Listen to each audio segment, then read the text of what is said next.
안녕하세요. 양신TV 거대 고양이 야옹신 나항식 수의사입니다. 오늘은 야옹신의 잔소리가 그리우실 분들이 있을까봐 오늘 좀 잔소리를 좀 준비해봤어요. 제가 야옹신의 분노를 해가지고 산책 얘기를 한 지 한 수년은 된 것 같은데 여전히 그 산책 그 영상에는 댓글이 달리더라고요. 이거 뭔데 산책을 하라 말하냐. 너의 도덕적 우월감을 참을 수 없다. 막 이런. 물론 이제 산책에 대해서 걱정스러운 마음에서 영상을 찍은 거기 때문에 그것 또한 다시 한번 부드러운 버전으로 왜 산책을 하면 위험한지, 산책을 권장하지 않는지 이러한 것들에 대해서 다시 한번 이야기를 할 거고요. 오늘 준비한 잔소리는 바로 담요 과정입니다.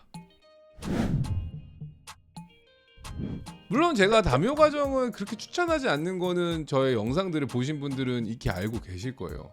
왜냐면은 고양이를 키우는 인구가 2016년부터 많이 늘기 시작했고 그 근간에는 혼자 사는 분들이 늘어나는 게 기인하거든요. 싱글족들 아니면은 노령 인구가 늘어나면서 고양이의 입양 가구 수도 같이 늘어났다라는 보고가 있습니다. 물론 담요 과정이 무조건 나쁘다라고 하는 건 아니지만 담요 과정을 추천하지 않았던 이유는 혼자서 한 마리를 케어하는 게 가장 이상적인 상황인 것 같다라고 생각이 들었기 때문이에요. 물론 이거는 전문가로서 그냥 개인적인 견해고 이게 꼭 정답이다라고 할 수는 없지만 많은 보호자님들을 만났을 때 많은 분들이 담요 과정이 됐을 때 애로사항이나 힘든 점들이 많다라고도 토로를 했고 서로가 행복하기 위해서는 어떻게 보면 고양이도 혼자인 게 보호자도 혼자서 케어해주는 게 효율적이지 않을까라고 생각을 했던 거예요. 하지만 제가 바라는 바람과는 다르게 담요 과정이 많죠. 그러면 오늘의 잔소리는 이 이야기만 할 거냐? 그렇지는 않아요. 제가 생각하는 올바른 담요 과정이 되는 법, 담요 과정이 될 수 있는 팁들을 오늘은 좀 얘기를 할까 해요. 우선은 보호자님이 여러 가지 상황들을 판단을 하시는 게 좋아요. 한 마리와 생활할 때랑 두 마리를 생활할 때는 정말 내가 시간적, 경제적인, 환경적, 이런 공간적으로 들어가는 것들이 너무 많아지거든요. 한 마리면은 예를 들어서 10평 정도면 된다, 원룸이어도 된다 그러면 두 마리면은 원룸 갖고 상당히 힘들 수도 있는 게 사실이기도 해요. 그러다 보면 문제 행동이 당연히 일어날 수도 있고 고양이 사이 다툼이 생길 수도 있는 거죠. 그래서 이런 것들을 좀 줄이기 위해서는 일반적으로 내가 경제적인 여건이 되느냐. 보통 고양이 한 마리당 입양해서 육아하는데 육묘하는데 드는 비용이 15년 정도 기준으로 3천만 원 정도 든다고 생각했잖아요. 평균. 그럼 두 마리면 6천만 원 정도를 내가 15년 정도 육묘비로 사용할 수 있느냐. 두 번째는 내 공간적으로 이 고양이들에게 나눠줄 수 있는 환경이 되느냐. 핵심 공간이라는 거 나눠줘야 되거든. 밥 먹는데 따로따로. 화장실 따로따로. 화장실도 그래서 3개 필요하다고 했잖아요. N+1이라고. 그리고 숨숨집도 2-3개. 물 마시는 거 4-5개. 이러면은 이게 내가 고양이랑 사는지 내가 고양이 집에 얹혀 사는지 고양이가 내 집에 사는지 모르는 상황이 되는 거죠. 수직 공간도 많아야 되고 시간적인 것도 고양이 한 마리당 최소한 2번 정도 놀아준다고 생각을 해볼게요. 그러면 15분이니까 30분인데 최소한 1시간씩은 고양이들에게 써줘야 된다는 거예요. 마치 강아지를 위해서 산책을 매일 아침 저녁으로 해주는 게 제일 좋듯이 고양이를 위해서 사냥놀이를 해주고 보상을 해주고 교육도 해줘야 되고 교육 세션까지 하면은 3번이에요. 45분입니다. 90분이에요. 두 마리면.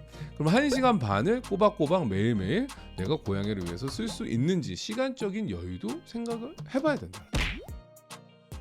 지금 이건 이제 보호자님 기준에서 이제 이런 준비가 다 됐어. 그러면 고양이 입장에서는 언제 그럼 담요 과정이 돼야 될까? 고양이 입장에서는 당연히 제일 베스트는 형제 묘를 입양하는 거. 태어나자마자 한 3주에서 8주 사야 기간을 거쳐서 한 10주 정도 됐을 때 10주에서 12주 사이 때 고양이 형제 묘를 데려오는 거죠. 이때도 다툼을 좀 예방하기 위해서는 수컷보다는 암컷을 추천해 드리고요.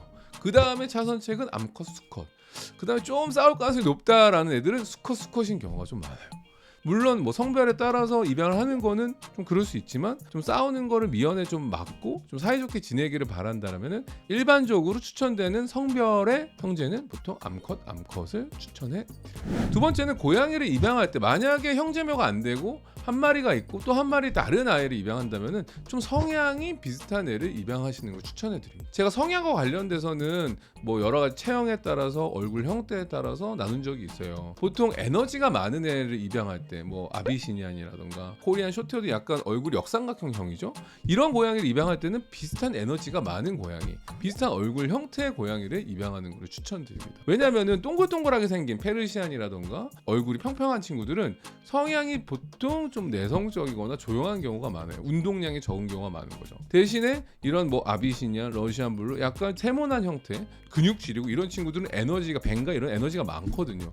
이런 두 아이가 있는 경우에는 한 마리가 힘들어요. 에너지가 너무 없으면 없어서 얘가 계속 질척돼서 힘들어하고 또 얘 에너지가 많은 애들은 에너지를 써야 되는데 얘한테 안 되니까 또 보호자한테 또 칭얼대고 그러니까 여러 가지로 이 에너지의 밸런스가 안 맞다 보니까 힘든 상황이 발생할 수 있다라는 거죠. 또 하나 이제 나이대에 대해서 생각을 할 수 있을 것 같아요. 보통 이제 성묘가 됐을 때 한 아이를 데려올까 이제 고민이 되시는 경우도 있어요. 한 살 터 악갱이와 성묘를 입양하는 경우에는 조금 합사가 성향에 따라 다를 수 있겠지만 그래도 에너지 차이가 좀 비슷하긴 하죠. 그래서 좀 더 쉬울 수 있는데 너무 나이 차이가 10살과 악갱이 이런 경우는 이제 좀 약간 고민됩니다. 왜냐면 10살 정도 되면 노령묘고 에너지가 많이 떨어질 때거든요. 이때 너무 에너지가 많은 애가 오면은 상당히 좀 힘들어지는 경우가 많아요. 기존에 있던 고양이가 많이 지치거나 많이 스트레스를 받는 거죠. 이런 경우에는 제가 좀 추천은 하진 않아요. 솔직히. 그래서 보통 한 6살 차이, 보통 서울이 6살 정도 됐을 땐 에너지도 좀 비슷하고 만약에 악갱이를 입양한다고 했을 때는 그 정도 나이대가 좋지 않을까 싶습니다. 두 번째는 성묘가 입양되는 경우죠. 보통 성묘가 뭐 2-3살이고 기존에 있던 집에 있는 고양이가 뭐 6살 나이 차이가 안 난다라고 하는 경우는 이건 정말 아무도 모른다. 이건 정말 랜덤 박스가 열린다. 이 어떤 상황이 벌어질지 몰라요. 성묘는 얘의 히스토리도 모르죠. 얘가 어떻게 살아왔는지도 몰라요. 환경적으로 사회화기가 됐는지도 몰라요. 얘는 집에서만 있었고 뭐 이 친구를 받아들일지 안 들일지 몰라요. 그렇기 때문에 이 상황이 되게 힘든 합사 과정이 될 수도 있고 아주 쉬운 합사 과정이 될 수도 있어요. 그럼 힘든 합사 과정이냐 아니면 쉬운 합사 과정이냐 이걸 어떻게 하냐면 만약에 성묘를 내가 입양해야겠다 뭐 유기묘를 데려와야 되는 불가피한 상황이 생겼다라고 한다면은 미리 기존에 있는 고양이가 다른 고양이에 대한 사회화가 얼마나 됐는지를 한번 체크해 보실 필요는 있어요. 지인 고양이가 한번 잠깐 놀러와서 크레이트나 이동장에 있을 때 얘의 반응을 보면 됩니다. 정말 소심한 애들은 이 크레이트에 다른 고양이 냄새만 나도 완전 숨어버려요. 나오지도 않고 보기만 해도 하악질하고 으르렁거리고 이러면 절대적으로 다른 새로운 성묘가 왔을 때 매우 힘들어질 가능성이 높은 거죠. 그런데 이 고양이가 다른 고양이가 와도 되게 살갑게 대하고 뭐 페로몬도 막 냄새 맡으려고 하고 그 다음에 크게 스트레스 받지 않는 것 같다. 이렇다면은 다른 고양이를 데려와도 얘가 조금 괜찮을 가능성이 높겠구나 라고 생각하실 수 있는 겁니다. 보통 합사는 다 아시다시피 냄새 교환, 시선 교환, 뭐 같이 밥 먹기, 놀기, 그 다음에 같이 잘 지낼 수 있다라는 게 이제 저희가 고양이를 부탁해부터의 뭐 합사의 정석이라고 해서 저희가 한번 얘기 드린 적은 있죠. 하지만 이게 잘 안 되는 경우도 있고 이 과정이 녹록치가 않아요. 이제 이걸 겪어보신 분들은 다 아실 겁니다. 그렇기 때문에 이거를 초기에 약물의 도움을 받기도 해요. 뭐 약을 먹는다라는 건 절대로 나쁜 것은 아닙니다. 합사를 할 때는 약 처방을 해서 한 2주 정도 서로 긴장도를 낮추면서 신경안정제 처방을 하면서 보기도 해요. 그러면 좀 더 쉽고 원활하게 합사가 진행되기도 합니다. 물론 이 경우는 성묘와 성묘가 서로 합사를 할 때 서로 소개를 받을 때 해당되는 경우라고 보시면 좋을 것 같아요.